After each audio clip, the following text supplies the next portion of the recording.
వచ్చి అడ్జస్ట్ చేసి చెయ్యరు, కానీ అవసరం వచ్చిన రోజు కరెక్ట్గా వస్తారు. మొన్న ఆ సైలెంట్ వేవ్, ఎంత వేవ్ అంటే ఎవరికి అందల.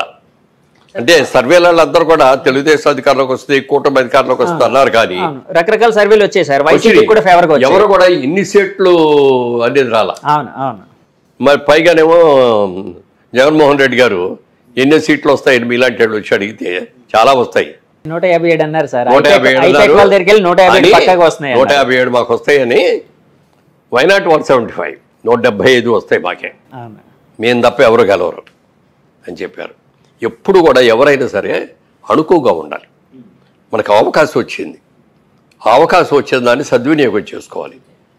అర్ధంతరంగా ఏదో అంటారే, నరం మీద కురుపు లేచినాడును, అర్ధంతరంగా డబ్బులు వచ్చినాడు తలకాయ ఎగరేస్తాడంట. అదే జరిగింది అక్కడ. మొట్టమొదట నీకు ఎప్పుడైతే నువ్వు బెస్ట్ సీఎంగా 6 నెలల్లో వస్తానన్నావో, 30 సంవత్సరాల పాటు నేనే పరిపాలిస్తానని చెప్పావో, దానికి తగ్గట్టుగా నీ పరిపాలన ఉండాలి కదా, ప్రజలు మెచ్చుకోవాలి కదా, ప్రజలకి అన్ని సదుపాయాలు చేయాలి కదా. నువ్వు ఏది చేయకుండా నేను 30 ఏళ్ళు పరిపాలిస్తానంటే ప్రజలేం పిచ్చాళ్ళ? ప్రజల్లో చైతన్యం వచ్చేది కాబట్టే ప్రజా చైతన్యం మేము ఎవ్వరూ కూడా ఊహించాల. తర్వాత నేను ఒక్కనేగా జైల్లో ఉంది, చంద్రబాబు నాయుడు కూడా జైల్లో ఉన్నాడని అనిపించుకోవడం కోసం ఆయన అర్ధరాత్రి ఎక్కడో దీంట్లో ఉంటే అక్కడికి వెళ్ళి లేపి కార్లు తీసుకొచ్చి ఎక్కడ తీసుకెళ్లాలో కూడా తెలియకుండా 24 గంటల కార్లు తిప్పి చివరికి పోలీస్ స్టేషన్లో అప్పచెప్పారు. సార్ ఇక్కడ జైల్లోకి వెళ్ళిన తర్వాత ఏ విధమైన ఫెసిలిటీ, ఒక మాజీ ముఖ్యమంత్రి 14 సంవత్సరాలు ముఖ్యమంత్రిగా చేసిన ఒక వ్యక్తిని జైల్లో పెడితే దానికి కొన్ని ఫెసిలిటీస్ ఉంటాయి వాళ్ళకి, అవి ఏమీ లేవు. ఫ్యాన్ కూడా లేదు, దోమలు అసలు ఏమి పడుకోవడానికి. హైకోర్టుకి వెళ్ళి తెచ్చుకున్నారు కదా సార్? తెచ్చుకున్నారు, ఆయన వేయలేదు కదా హైకోర్టు. హైకోర్టు వాళ్ళ డైరెక్షన్లోనే అక్కడ మిగతావన్నీ వచ్చాయి. ప్రజలు వెళ్ళి అడిగితే దానికి హైకోర్టు నుంచి వచ్చిన తర్వాత అప్పుడు ఫ్యాన్లు అవి పెట్టి కూర్చోడానికి ఒక కుర్చీ, భోజనం చేయాలంటే అక్కడ కూర్చొని తినడానికి వచ్చిన టేబుల్, ఇలాంటివన్నీ చేశాడు. నేను అప్పుడు ఆ రోజున ఏమనుకున్నాను తెలుసండి, ఆయన అరెస్ట్ చేసిన రోజున చాలా మంచి పని చేశాడు జగన్మోహన్ రెడ్డి, చంద్రబాబు నాయుడు గారిని అరెస్ట్ చేయడం. అందరూ కూడా దీన్ని బెయిల్ తీసుకొని బయటికి రావాలి ఓ తాపత్రయపడతా అంటే నేను మనస్ఫూర్తిగా కోరుకుంది ఏంటో తెలుసా, కనీసం 2 నెలల్లో 3 నెలల్లో ఈ జైల్లో ఉంటే మంచిది. సింపతి, ఎంత సింపతి పెరిగిందండి సార్. ఇన్ని సంవత్సరాలు పరిచయం ఉద్యోగం చేసినా కూడా ఈ రోజుకైనా ఎవరైనా ఒక్కళ్ళు చంద్రబాబు నాయుడు ఈ తప్పు చేశాడు అనే ఒక బ్లాక్ మార్క్ ఒక్కటి చెప్పండి ఇన్నేళ్లలో. కానీ వాళ్ళు ఆరోపిస్తూ ఉంటారు కదా సార్, చంద్రబాబు గారు కోర్టుకు వెళ్ళి స్టేలు తెచ్చుకుంటూ ఉంటారు, తన అవినీతి కేసుల మీద రకరకాల కేసుల్లో ఉన్నారు, ఇలాగని ఆరోపిస్తూ ఉంటారు. అంటే వైఎస్ గారి జమాన్ నుంచి అది నడుస్తుంది, కాంగ్రెస్ జమాన్ నుంచి నడుస్తుంది. సో అందులో ఏమైనా నిజం ఉందా సార్? ఏమీ లేదు. అవి ఉంటే ఇన్నాళ్ళు బయటపడకుండా అట్లా ఉంటాయి. ఎవరైనా ఏదైనా దాయాలంటే 10 రోజులు దాస్తావు, 10 నెలలు దాస్తావు, 10 ఏళ్ళు దాస్తావు, కానీ ఇన్నేళ్ళు దాచలేదు కదా, ఎవరు దాచలేరు. ఓకే, అది అయిన తర్వాత విపరీతమైన సింపతి వచ్చేసింది జనంలో. చాలా మంది అనలిస్టులు ఒక మాట అన్నారు సార్, నేషనల్ అనలిస్టులు, ఈ ఎలక్షన్ మెయిన్ ఫ్యాక్టర్ ఏంటంటే చంద్రబాబు గారు జైలు ఉదంతం మెయిన్ ఫ్యాక్టర్గా ఎలక్షన్ డిసైడ్ చేయబోతుందని కూడా అన్నారండి. నిజమే కదా సార్? అది నిజమని భావిస్తారు? అదే కాదు, దానికంటే ఇంకా పెద్ద నిజం ఒకటి. ఏంటి సార్? కొంతమంది ఎమ్మెల్యేలు, పేర్లు చెప్పను, కొంతమంది ఎమ్మెల్యేలు చంద్రబాబు నాయుడు గారి గురించి, చంద్రబాబు నాయుడు గారి కుటుంబం గురించి, చంద్రబాబు నాయుడు గారి పిల్లల గురించి ఎంత చండాలమైన మాటలు మాట్లాడారో చెప్పడానికి లేదు. నీతికి నిజాయితీకి పెద్ద పేరైన ఎన్టీఆర్ గారి కుమార్తె ఆవిడ మీద కూడా ఇది పెట్టారు. అవన్నీ పెట్టిన రోజు చంద్రబాబు నాయుడు గారు కళ్ళెమ్మ నీళ్లు పెట్టుకొని వచ్చాడు. రాజకీయ నాయకుడిగా నన్ను విమర్శించాలని నేను లెక్క చేయను, నా కుటుంబాన్ని, నా భార్యని, నా పిల్లల్ని కూడా అవమానించారని చెప్పి కళ్ళెమ్మ నీళ్లు పెట్టుకొని మళ్ళీ నేను ముఖ్యమంత్రిగా వచ్చాను, ఇక్కడ అడుగు పెడతాను లేకపోతే పెట్టని చెప్పి వెళ్ళాడు. సార్, బాబు గారితో ఇంత క్లోజ్గా మీరు చాలా ఒక 40 ఏళ్ళు అనుబంధం కదండి, ఎప్పుడైనా ఆయన ఇలాగ కన్నీళ్లు పెట్టుకున్న సంఘటన కానీ ఇంటర్నల్ గా బాధపడిన సంఘటన కానీ ఎప్పుడు చూడలేదండి. ఎప్పుడు ఆయన కన్నీళ్ళు అంటే చాలా గుమ్మనంగా ఉండేవాడు. మనసులో ఏదైనా బాధ కలిగినా కూడా ఆయన లోపల పెట్టుకునేవాడు, మన దగ్గర నవ్వుతూనే మాట్లాడేవాడు తప్ప ఏ రోజున నాకు ఇది పరిస్థితి వచ్చింది ఏంటని కానీ ఇంకోటి కానీ ఓకే, ప్రజా నిర్ణయాన్ని మనం గౌరవించాలి, ప్రజలు ఓటేశారు, గౌరవిద్దాం, అలాగే బెస్ట్ ఆఫ్ లక్ చెప్పేవాడు. కానీ మొన్న జగన్మోహన్ రెడ్డి గారు చేసింది ఏంటంటే, ఓడిపోయిందని తెలిసిన తర్వాత మీ ప్రెస్ వాళ్ళందరూ వెళ్ళి అడిగితే నేను ఇన్ని పనులు చేశాను, అన్ని పనులు చేశాను, నేను ఇంతమందికి డబ్బులు ఇచ్చాను, వాళ్ళందరూ ఏమైపోయారు, వాళ్ళ ఓట్లన్నీ ఏమైపోయినాయి. ఎప్పుడు కూడా ఒక నాయకుడు ఎవరన్నా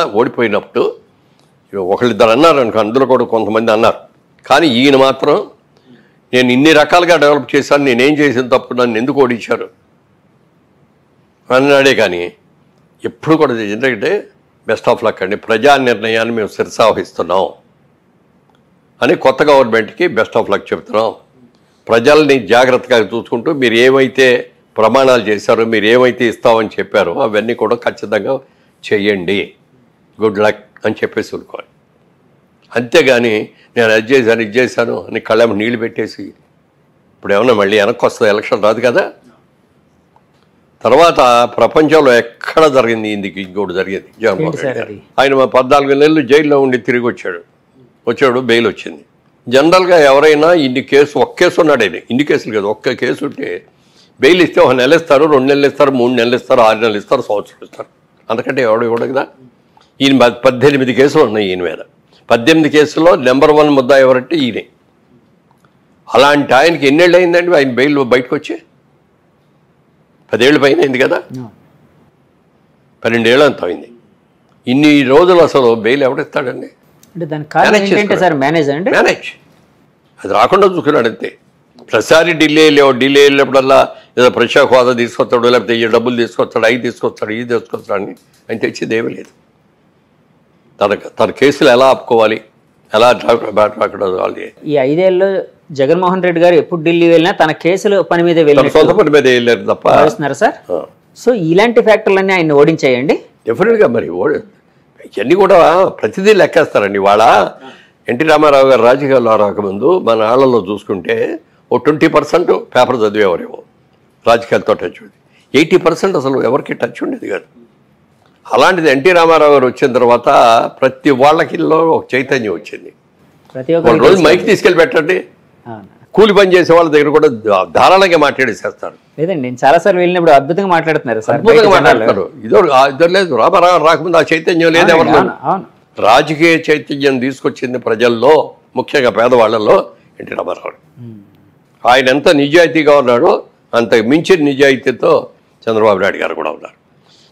నందమూరి వారి కుటుంబం మీద కానీ, నందమూరి వారి పిల్లల్లో ఇప్పుడు బాలకృష్ణ గారిలో కానీ, చంద్రబాబు నాయుడులో కానీ ఏ రోజున ఏదైనా ఒక్క అవినీతి కేసు ఉందో ఒక్కడన్నా.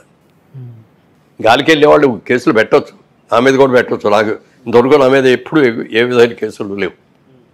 నీతిగా ఉన్నాం కాబట్టి, ఇన్నేళ్ళు బట్టి ఉన్నాం. రియల్ ఎస్టేట్లో ఉండి ఏమీ లేదు. ఇన్కమ్ ట్యాక్స్ డిపార్ట్మెంట్లో ఏ రోజున మాకు ఇది రాదు. అన్నీ కూడా పర్ఫెక్ట్గా కట్టేస్తాం మేము. అందుకని మేము మా మీదకి రావు.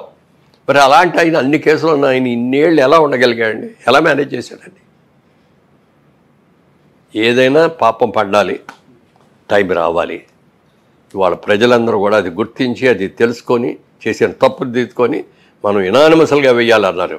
ఎలక్షన్ అయిన తర్వాత కూడా ఎవరు ఇంత మెజారిటీ వస్తాయని ఎవరూ ఊహించలేదు సార్. బాబు గారు ఏమైనా ఊహించారా సార్ ఇలాంటి మెజారిటీ? బయటపడ్డాయి ఎప్పుడు అంటే మీతో, అంటే మీ నాయకులు మీతో కానీ గెలుస్తాం మనం అన్నారే తప్ప మనకి ఇంత మెజారిటీస్ వస్తాయి, ఇన్ని సీట్లు వస్తాయి ఎవరు అలా చెప్పిన ఏకైక వ్యక్తి కేకే సర్వీస్ కిరణ్ ఎంత బాగా మరి ఇద్దరు తెలియదు కానండి. అతను కూడా కలుసుకోవాలని అనుకున్నాను. ఎంత బాగా చెప్పాడండి. లాస్ట్ టైం ఓడిపోయినప్పుడు జగన్మోహన్ రెడ్డి గెలిచినప్పుడు బాగానే ఇట్లాగే చెప్పాడు. అవునండి, ఆయనకి ఎన్ని సీట్లు వస్తాయి మేమే అనుకున్నాం. చంద్రబాబు నాయుడు గారికి రాకుండా ఎవరు ఇస్తారు? 20 వస్తాయి. ఇవాళ అన్నారే మీరు బోల్డని చేసామని చెప్పి ఈయన చంద్రబాబు నాయుడు గారు కూడా ఆ రోజులు అన్నారు, మనం పసుపు కుంకుమ ఇచ్చాం బోళ్ళ మందికి, ఎలక్షన్ ముందు 10,000 చెప్పి ఇచ్చాము, మహిళా ఓట్లన్నీ మనకు వచ్చేస్తాయన్న. కానీ ప్రజలు ఏమన్నారు తెలుసండి? ఆయన 10,000 ఇస్తే ఆయన సొంత డబ్బులు ఇచ్చాడా? గవర్నమెంట్ డబ్బులే కదా మాకు ఇచ్చింది. ఆయన ఏదైనా సొంత డబ్బులు ఇస్తే అప్పుడు ఆలోచిస్తాం దాని గురించి. ఎవరు సొంత డబ్బులు ఇస్తే వాళ్ళకి ఓటేస్తామన్నారు. ఇవాళ జగన్మోహన్ రెడ్డి గారు ఇచ్చింది ఆయన సొంత డబ్బులు ఇచ్చాడా? ఉంటే మీటర్ ఒక్కడమే కదా ఆయన చేసింది. మీటర్ ఒకటే రోజు దారింటెళ్ళి రిక్షా వాడినో లేకపోతే కూలి పని చేసుకునే వాడిని పిలిచి బాబు ఇదిగో ఇక్కడ నొక్కు అంటే నొక్కుతాడు. కానీ నొక్కటానికి డబ్బు ఎలా సంపాదించాలి, ఇన్కమ్ ఎలా తీసుకురావాలి, ట్యాక్స్లు ఎలా పెరగాలి, మన వాళ్ళకి కావాల్సిన అవసరాలన్నీ ఎలా తీరాలి, ఇవన్నీ తెలుసుకొని చేసేవాడే నిజమైన ముఖ్యమంత్రి తప్ప, ముఖ్యమంత్రి అంటే ఏంటి? ఇన్ని లక్షల మంది, మరి కోట్ల మంది, ఇవాళ ఇన్ని కోట్ల మంది యొక్క సమస్యల్ని, కష్టాలని, సుఖాలని, పిల్లల భవిష్యత్తుని తీర్చిదిద్దవలసిన ఒక పవిత్రమైన బాధ్యత ఉన్న వ్యక్తి ముఖ్యమంత్రిగా ఉండాలి. అలా ఉన్నవాళ్ళే ఉంటారు లాంగ్ మీటింగ్. సార్ మొన్న మధ్య ఒక మాట అయితే వినిపించిందండి, చంద్రబాబు గారు ఇప్పుడు సూపర్ 6 అని పెట్టి అంటే జగన్మోహన్ రెడ్డి గారు ఇచ్చే పథకాల కంటే ఇంకా అద్భుతమైన పథకాలు ఎక్కువ డబ్బు ఇస్తామని చెప్పి జనాలకి అంటే మేము ఫలానా పథకాలు అందించబోతున్నాం. ఇప్పుడు పెన్షన్ అనుకోండి 4000, ఇప్పుడు 3000 ఎంత వస్తుంది వృద్ధులకి పెన్షన్, 4000 ఇస్తామన్నారు బాబు గారు. ఏప్రిల్ మే నెల నుంచి ఇచ్చేస్తామన్నారు. సో ఇలా రకరకాల సూపర్ 6 అని పెట్టారు. చాలా ఎక్కువ వెల్ఫేర్ అనేది ప్రకటించారు. అప్పట్లో వైసీపీ నాయకులు ఒక మాట అనేవారండి, అంటే మేము జగన్మోహన్ రెడ్డి గారు ఇస్తూ ఉంటే చంద్రబాబు గారు ఈ ఆంధ్రప్రదేశ్ని ఒక శ్రీలంకలా చేస్తున్నారు, ఒక సోమాలియాలా చేస్తున్నారు అని చెప్పి విమర్శించేవారు బాబు గారు. అలాంటిది ఇప్పుడు ఆయన మాకంటే ఎక్కువ పథకాలు ఎలా ఇవ్వగలుగుతారు అంటే ఆయన ఇప్పుడు ఇస్తే ఈ ఆంధ్రప్రదేశ్ శ్రీలంక అవదా, సోమాలియా కాదా, అంటే ఆర్థికంగా చితికిపోదా అని ఒక క్వశ్చన్ అడిగేవారండి. దానికి మీ సమాధానం ఏంటి? దాని సమాధానం ఆయన ఇన్కమ్ ఎలా జనరేట్ చేయాలి అనేది ఆయనకి తెలిసినట్టుగా ఎవరికి తెలియదు. మీరు చూస్తూ ఉండండి, 1 year తిరిగేటప్పుడు ఎన్ని కొత్త ఇన్స్టిట్యూషన్స్ వస్తాయి, కొత్త ఇండస్ట్రీస్ వస్తాయి. తర్వాత ఇంకోటి పెద్దది ఏంటంటే ఇప్పుడు తెలంగాణ ఉందనుకోండి, హైదరాబాద్, సికింద్రాబాద్ ఉంది, వరంగల్ ఉంది, నిజామాబాద్ ఉంది, మంచి సిటీస్. ఏమంటే అదేవిధంగా చూసుకుంటే తమిళనాడులో చూసుకుంటే మెడ్రాస్ ఉంది, కోయంబత్తూరు ఉంది, సేలం ఉంది. కేరళ చూసుకుంటే ట్రివేంద్రం ఉంది, బ్రహ్మాండమైంది. మన కర్ణాటక పక్కన ఉన్న కర్ణాటక చూసుకుంటే వాళ్ళకి బెంగళూరు ఉంది, మైసూరు ఉంది. మనకి ఏముందండి ఆంధ్రప్రదేశ్కి ఏముంది? ఒక సిటీ చెప్పండి, మీ నోటితో మీరు ఒక సిటీ చెప్పండి. హైదరాబాద్ మనకి ఆంధ్రప్రదేశ్లో ఏముంది? ప్రస్తుతానికి ఉన్న దాంట్లో అయితే విశాఖపట్నం ఒకటే అండి. విశాఖపట్నం కూడా దాన్ని కూడా చంద్రబాబు నాయుడు గారే దానికి కంపెనీలు అయింది తీసుకొచ్చి అక్కడ పెట్టించి, ఎందుకంటే దానికి ఒక అద్భుతమైన సిటీ వైజాగ్ అనేది. సముద్ర బొడ్డు బోల్డ్ అనేది ఆయనకి దాని మీద ఎన్ని ప్లాన్స్ ఉన్నాయో చెప్పడానికి లేదు. ఈ Visakhapatnam lot of pharmaceutical industries ఇప్పుడు బాగా ఉన్నాయి. అలాగే అక్కడ హార్బర్ హార్బర్ బాగా డెవలప్ చేసి ఇది చేస్తే ఇంకా అద్భుతమైన ఇతర దేశాలన్నింటికి కూడా ఇక్కడికి వచ్చి ఇక్కడ అన్లోడు లోడు చేసుకొని మళ్ళీ ఎవరు ఎక్కడికి వెళ్ళాలనేది ఇవన్నీ కూడా చేసే హబ్ లాగా, ఒక సెంట్రల్ హబ్ లాగా వైజాగ్ చేయడానికి కూడా అవకాశం ఉంది. ఎంతమంది లేబర్కి ఉద్యోగాలు వస్తాయో చెప్పడానికి లేదు. అవన్నీ చాలా ఉన్నాయి. వైజాగ్ని చేస్తాం. వైజాగ్ ఓకే ఒకటి, విజయవాడ సిటీయా బిజినెస్ సిటీ అంతే, ఏమి కాదు. గుంటూరు పంటలు, మిర్చిను పొగాకు ఆడితే అది. తెనాలి ఇంకా తక్కువ. మంగళగిరిలో ఏమీ లేవు. వీటన్నిటి కలిపి అమరావతిని క్యాపిటల్ చేసుకొని ఇదంతా కలిపి ఒక సిటీ చేయాలి. ఇది ఒక అద్భుతమైన సిటీ చేసి దీనికి కావాల్సిన వనరులన్నీ చేయాలి. బయట వాళ్ళ నుంచి, బయట దేశాల నుంచి, అతర రాష్ట్రాల నుంచి, మనకి తమిళనాడు నుంచి వస్తాయి లారీలు, బోల్డ్ వస్తాయి. ఈ లారీలన్నీ కూడా విజయవాడలోంచి వెళ్ళాలి. అలా కాకుండా మంగళగిరి దగ్గర నుంచి అవుటర్ రింగ్ రోడ్ ప్లాన్ చేశాడు.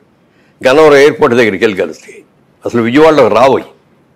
అలాగే హైదరాబాద్ అయినా ఉంటే మంగళగిరి వచ్చిన తర్వాత ఇటు నందిగామ దగ్గరికి తీసుకొచ్చి ఓవర్ బ్రిడ్జిల మీద అక్కడి నుంచి హైదరాబాద్ వచ్చేటట్టు. కలకత్తా వెళ్ళాల్సి అయినా ఉంటే నందిగామ దగ్గర, కంచికిచర్ల దగ్గర బ్రిడ్జి మొదలుపెట్టి డైవర్స్ రింగ్ రోడ్ లాగా చేసి గన్నవరం ఎయిర్పోర్ట్ దగ్గర దాటిన తర్వాత కలపాలి. ఇవన్నీ కూడా పెట్టేస్తే ఏముందంటే సిటీలో ట్రాఫిక్ తగ్గుద్ది. అవునండి. ఈ కమర్షియల్ లారీస్ అన్నీ కూడా రావు. ఓన్లీ ఇంటర్నల్గా ఉండే కార్లు, ఇంటర్నల్గా ఉండే బస్సులే ఉంటాయి. ఇది దాంతో ఏదంటే మనకి ఇది కూడా బాగుంటుంది, వాతావరణం బాగుంటుంది, పొల్యూషన్ తక్కువ ఉంటుంది, ప్రమాణం. ఇవన్నీ ప్లాన్ చేశాడు ఆయన. తర్వాత మనకి పక్కనే కృష్ణా నది ఉండటం అనేది పెద్ద సెట్ అమరావతికి. మనకి ఏ స్టేట్స్కి అంత ఇది లేదు. ఇప్పుడు తమిళనాడులో చెన్నై ఉందంటే పక్కన సముద్రం ఉంది, కానీ సముద్రం వేరు, రివర్ వేరు. సముద్ర వాటర్ని మనం పెద్దగా ఉపయోగించుకోలేము. అంటే ఫిషింగ్ బిజినెస్లో అవి వస్తాయి, కానీ తాగునీటి అవసరాలకు పనికిరాదు. అలాగే పంటలకు కూడా పనికిరాదు. అదే మీరు ఇప్పుడు కృష్ణా నది బ్యారేజ్ ఉంది కదా, ఇంకో బ్యారేజ్ కడదామని ప్లాన్ చేశారు. ప్లాన్ చేశారు. ఆ బ్యారేజ్ ఈ బ్యారేజ్ మధ్యలో వాటర్ స్టోర్ చేసి వీటిలన్నిటి కూడా కాలువల ద్వారా అమరావతి చుట్టూ లోపల ఎక్కడ కాలువలు పెట్టి సాటిపోయింది. మళ్ళీ అందమైన ఐకాన్ బ్రిడ్జెస్, మన ఇటలీ లాగా, రోమ్ వాటర్ సిటీ. అలాగా దీన్ని చేయడానికి అన్ని ప్లాన్లు చేశారు. ఒక క్యాపిటల్ సిటీ ఎలా ఉండాలనే దాని మీద ఆయనకున్న అవగాహన ఇంత అంత కాదండి. ఎంతమందికి అట్లా అమరావతిని సెలెక్ట్ చేయటం గొప్ప అయితే, అమరావతిలో ఎలాంటి క్యాపిటల్ కట్టాలి అనే దాని మీద జపాన్ వాళ్ళని పిలిచారు, సింగపూర్ వాళ్ళని పిలిచారు, మలేషియా వాళ్ళని పిలిచారు. ఇంకా ఎవరైనా ప్లాన్స్ ఉంటే ఇవ్వండి అన్నారు. 1 సంవత్సరం 1.5 years ప్లాన్స్ ఫైల్ చేయడానికి పడుతుంది. ఎప్పుడు కూడా ప్లాన్స్ తయారు చేసేటప్పుడు తప్పుగా తయారు చేస్తే ఆ తర్వాత మీరు ఎంత చేసినా ఉపయోగం. అవునండి. ప్లానింగ్లో ఎక్కువ టైం తీసుకోవాలి. అంత ఎక్కువ టైం తీసుకున్నాడు, వాళ్ళందరి సహకారం తీసుకుని బ్రహ్మాండమైన క్యాపిటల్ కట్టడానికి చేస్తే పాప అంతమంది రైతులు వాళ్ళు ఏమీ తీసుకోకుండా అన్ని ల్యాండ్లు ఇస్తే వాళ్ళందరినీ నానా కష్టాలు పెట్టేశారు. అమరావతి డెవలప్ చేస్తే చంద్రబాబు నాయుడికి పేరు వస్తుంది కానీ నాకేం వస్తుంది అనుకున్నాడు. 3 రాజధానులు అని చెప్పి వైజాగ్లో పెడతాను నేను, ఇక్కడేమో ఊరిని శాసనసభ క్యాపిటల్ అని పెడతాను, లేకపోతే కర్నూలులోనేమో న్యాయరాజధాని అని పెడతాను అని చెప్పి 3 అవసరం అండి. ఓ చిన్న రాష్ట్రం అంది, తెలంగాణ నుంచి విడిపోయిన తర్వాత మన రాష్ట్రం చాలా చిన్నది. ఈ చిన్న రాష్ట్రాన్ని 3 క్యాపిటల్స్ కావాలా? మీరు వైజాగ్